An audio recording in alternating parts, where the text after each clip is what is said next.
Hello everybody and welcome to Cabbit with the Controller. My name is Hokucho and I am going to show you guys a primer on how to work DOL or Disciple of Land jobs in Final Fantasy XIV. Now, most people are going to be able to get the hang of this right off the bat, but for new players I thought I'd put this down just for people to be able to get a primer on basically how they work. So we'll get right into it right away here. We're currently just outside Ul'dah in the central Thanland here, just outside the Steppes of Nald. It's a good starter place and where you're going to start if you become a miner. Now, Disciple of Land characters are characters that can basically harvest materials from the land to use for crafting or for other purposes. Now, with miners, they work specifically on rocks that you can either quarry with a sledgehammer, which you'll get later in your leveling, or primarily with pickaxes, which is the thing I got on my back here. So, how this works is that when you first become a miner, you're going to get your basic intro mission, and then you're going to be tasked with finding some resources. And how you find these resources is that when you are in certain areas, you will be able to find certain pieces of gathering materials.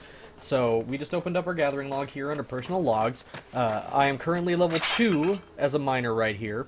So, as we look at this, my guide will only represent level 1 through 5, and we have the option of mining all of these materials. Now, all of these materials are not located in the same spot. As you can see, we have areas that say the Western Thanland. I can find a fire shard in Hammerly on a level 5 rock, and the levels of these rocks are dependent on what level you are.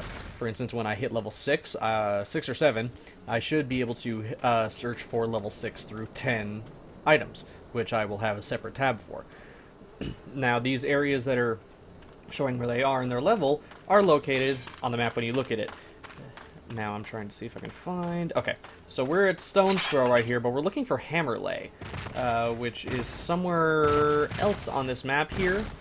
Also because it's in the Western Thanland, so I'm an idiot. Let's go back. Let's find one in the Central Thanland here. Here, we'll look at a Wind Shard. So in the Thanland here, it says level 5 at the Spineless Basin.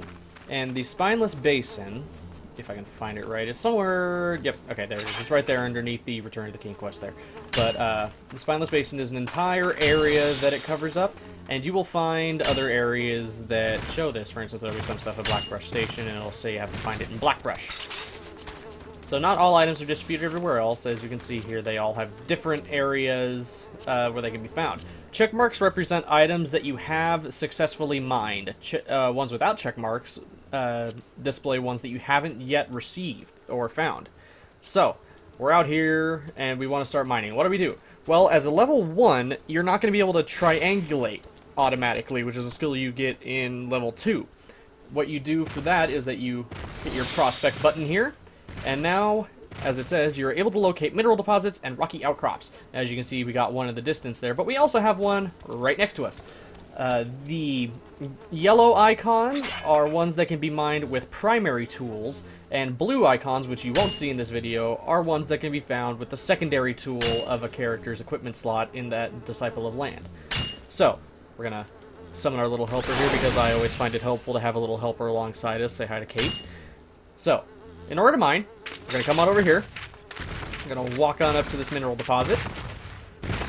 We're going to target it, and then right-click it. Now, when we open this up, we pull out our tool, and it'll show us a list here. Now, this list is not uniform. It'll show different items in different locations, depending on what that particular outcrop has. So all the rock outcrops in this area will have this sort of layout in this general area on the map here. So about this area, if you're looking at my mouse pointer, all have that same kind of mining thing, because this is where all the mining spots are for this particular outcrop setting. So these will all be in the same spot, but if you find another mining location, you may find a different item either in one of these slots or in one of these nothing slots, which is dependent on what type you get. So we have here 4 items. We can harvest wind shards, lightning shards, copper ore, and muddy water from this icon.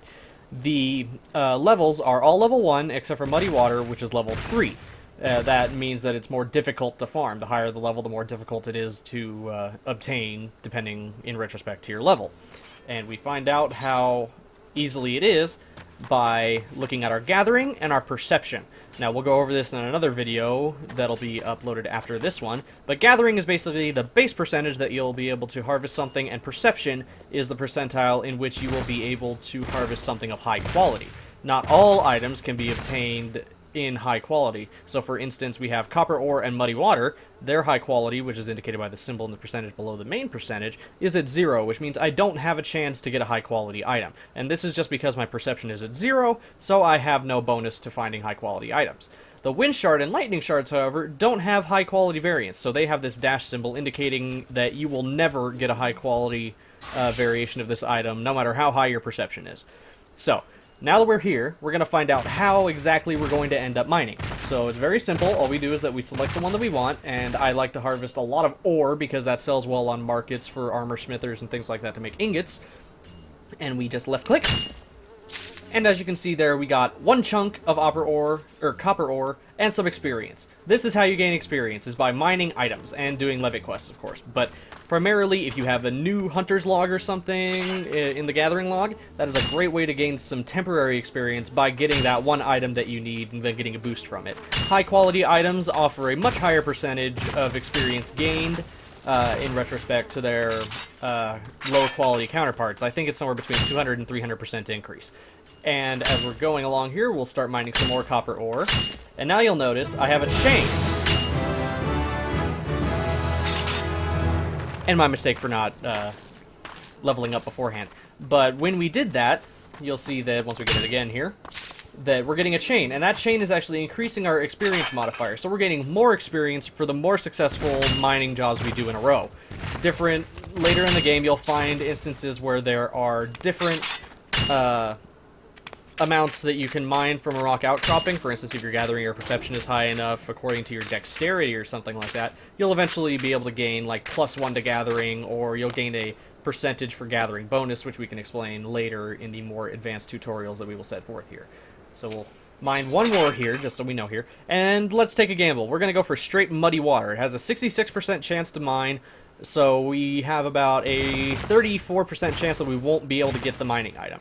Now, as you saw when I was mining that, the deposit has sort of a health system, and that's the amount of attempts that we can do in one try. So let's try mining some muddy water right now. Oh, okay, and there we go, and we failed. So we got nothing, we get no experience for that, and we lose a chance from our attempt bar here. Failing gets you absolutely nothing, and no experience boost, no nothing. So normally, you want to kind of be in pretty good faith that the level gap for experience is either worth a lot more than what the risk is for not getting it, or just go with lesser objects. In this case, I only got 2 objects, so it was a very bad choice to try and mine right now with 66%. So with that, I'm going to end off our video here with our introduction, and I will see you guys in part 2 of the intermediate level of mining.